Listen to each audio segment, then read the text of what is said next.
Students, अब मैं आपको एग्जाम में जो क्वेश्चन रहता है वह question right the summary of fire him ये रहेगा।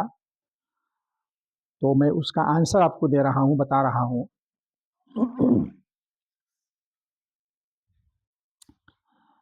अब इसके क्रम में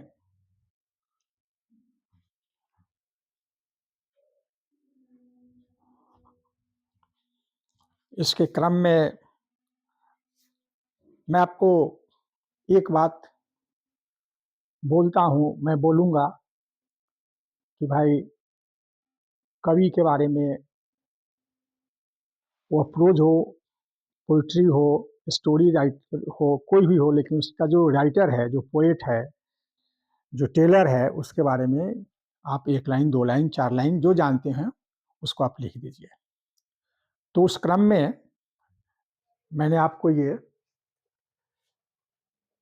कवि के बारे में बतलाया कि Daruwalla belongs to Indian English literature.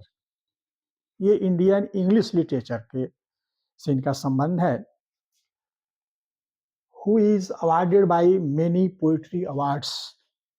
इनको बहुत सा इनाम मिला था, बहुत फेमस पोएट थे और इसके लिए इनको बहुत सा अवार्ड मिला। ये अवार्डेड हुए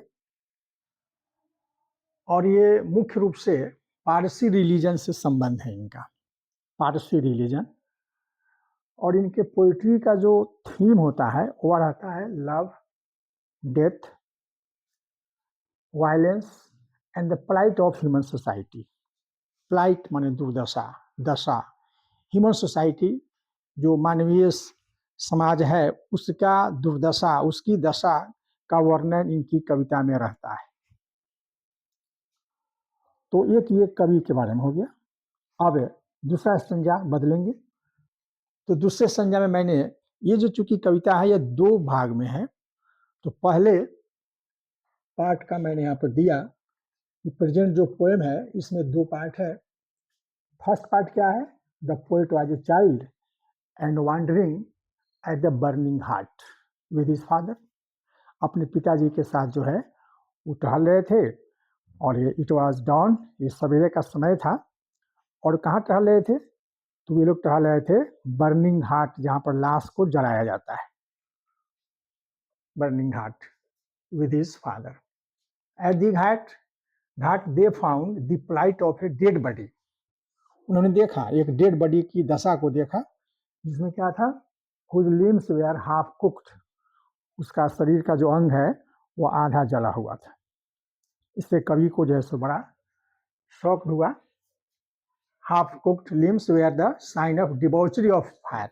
ये हाफ बर्ड जो लिम्स है, ये चिन्ह है, ये प्रकट करता है कि आग जो है सो अच्छा काम नहीं किया है, उसका जो वर्क है वह नहीं कर पाया है। The burning heart was very fearful even to the passers by. जो राही थे उन लोगों के लिए भी ये बर्निंग हार्ट बहुत डरावना लगता था। एक संज्ञा में ये है। नेक्स्ट संज्ञा की बात हम करें तो 20 साल के बाद, after 20 years, the first child of the poet died. कवि का पहला बच्चा मर गया था एंड वाज क्रीमेटेड, उसको जला दिया गया। That was against the custom of Parsi. जो पारसी लोगों के रिलीजन से, पारसी के धर्म से, पारसी के कस्टम से बिल्कुल अलग था, बिल्कुल भिन्न था। But that time the poet heard, लेकिन उस समय कवि सुने। क्या सुना? कि fire him had been saying. Fire him जो है वह कह रहा है, क्या कह रहा है? That you stand for given. अभी तुमको माफ कर दिया गया, तुमने गलती तो की हो लेकिन तुमको माफ कर दिया गया। The poet was broken. कवि तो उसमें बिल्कुल टूटा हुआ था। क्यों? क्योंकि उसका बच्चा मर गया था। एंड रिबेलियस, लेकिन वो विद्रोही मुद्रा में आ गया था। धार्मिक स्वभाव का आदमी था, क्या पनिशमेंट हो गया। But the poet had a feeling of guilt.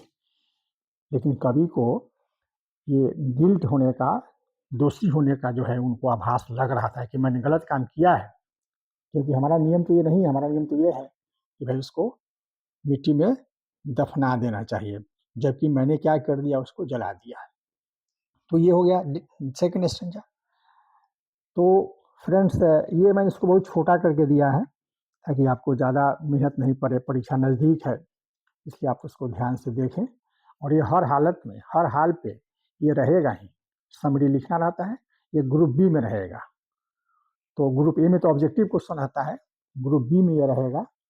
और इस ग्रुप बी में कविता का एक सारांश देना रहता है, समरी या क्रिटिकल एप्रिसिएशन देना रहता है।